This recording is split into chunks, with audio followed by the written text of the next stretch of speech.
Patrick, it's Cindy Moorcroft, and I am submitting personal reflection for week 3.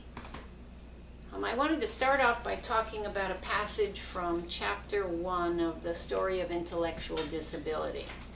That chapter gives a history of recent changes in the meaning of intellectual disability, and how the change in meaning or acceptance of that term, how that term is looked at, has led to legislation, which has been both positive and negative, I think, and new ideas about providing education to people who are considered disabled. So the old way of looking at, the chapter talks about how the old way of looking at disability was really a problem with the person. Something was wrong with an individual person. Perhaps it was a biological or physiological issue, but the problem was with the person. And this newer view of intellectual disability recognizes that disability is a human condition based on what's going on in the person's environment, that many factors in one's environment can lead to reduced abilities. So the passage that kind of says that the best for me, or that I read many, many times, that stood out to me, was on page 4, and it goes like this: the importance of this evolutionary change in the construct of disability is that intellectual disability is no longer considered an absolute, invariant trait of the person. Rather, this social ecological construct of intellectual disability exemplifies the interaction between the person and his or her environment. So recognizing that one's environment has an impact on one's abilities and one's preferences, I think, and one's goals, has led to thinking that, well, we can look at how a person interacts with their environment and perhaps make some changes in the environment, or perhaps some changes in teaching to better fit a person with a particular environment, to help them learn and grow and experience academic success. I feel like Beth Harry and Jeanette Klinger have sort of paralleled or echoed what I just read, and one quote they have in their article, Discarding the Deficit Model, is how can we separate a student from his or her cultural experiences?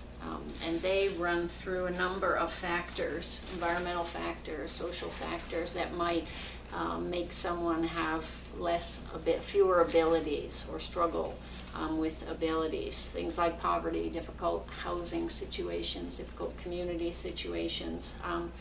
Educationally, they may not have learned particular ways of using language that are valued in schools. Race bias, low expectations of students are environmental factors that impact students' abilities. When I talk about abilities, I'm talking about sort of standard academic abilities: reading, writing, critical thinking, figuring numbers, and so on. Students can have experienced inadequate classroom instruction, lack of or fewer life experiences than some more middle class or wealthier people, travel, museums, things like that. So the recognition that the environment impacts one's ability to learn has led to various pieces of legislation that we've talked about this week too.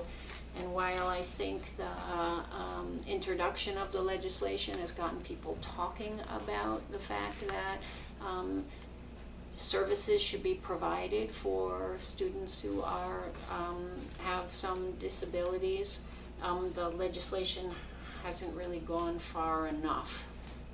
The IDEA piece, Individuals with Disabilities Education Act, I think was maybe the most wonderful, in that it really opened the door to recognizing or publicizing that students with disabilities really deserved an equal education, a strong education, a thorough education, and it should be free, and each student should be evaluated, and a plan created just for them, for their abilities, for their skills, for their goals, and that such students shouldn't be tucked away and should be integrated as much as possible.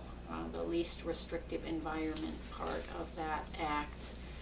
Then along came No Child Left Behind and the Every Student Succeeds Act, and I feel like, again, what the benefit of those was publicizing that students with special needs deserve everything that can possibly be given to them to help their success.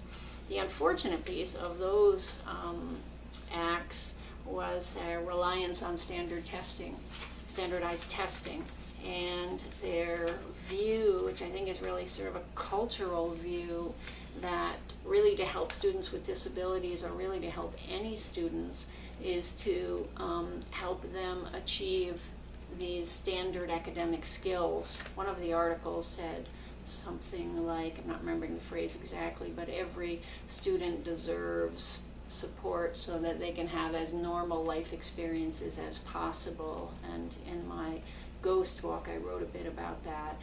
Is really the best thing to help every student, no matter what their different abilities, fit into this standard mold of what seems to be valued in United States education.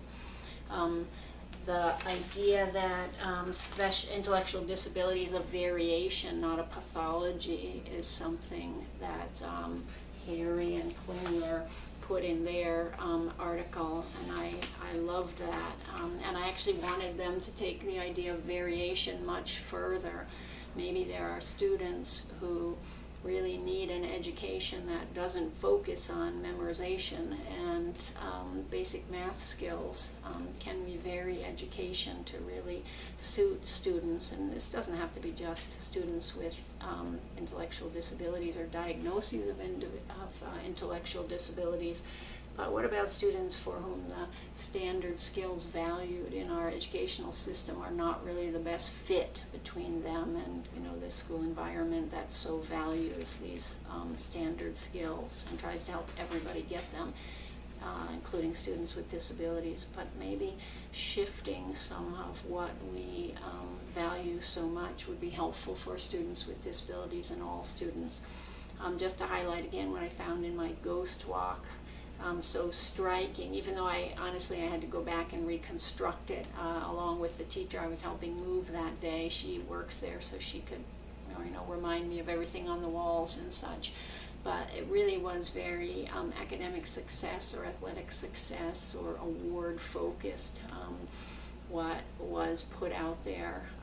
Wonderful for students who accomplish those things, but making me wonder what also could be added to the environment. And I don't know the whole environment, perhaps there are other things there that really speak to the kinds of strengths that students with disabilities have, or students who have other gifts than sort of the standard things that are valued.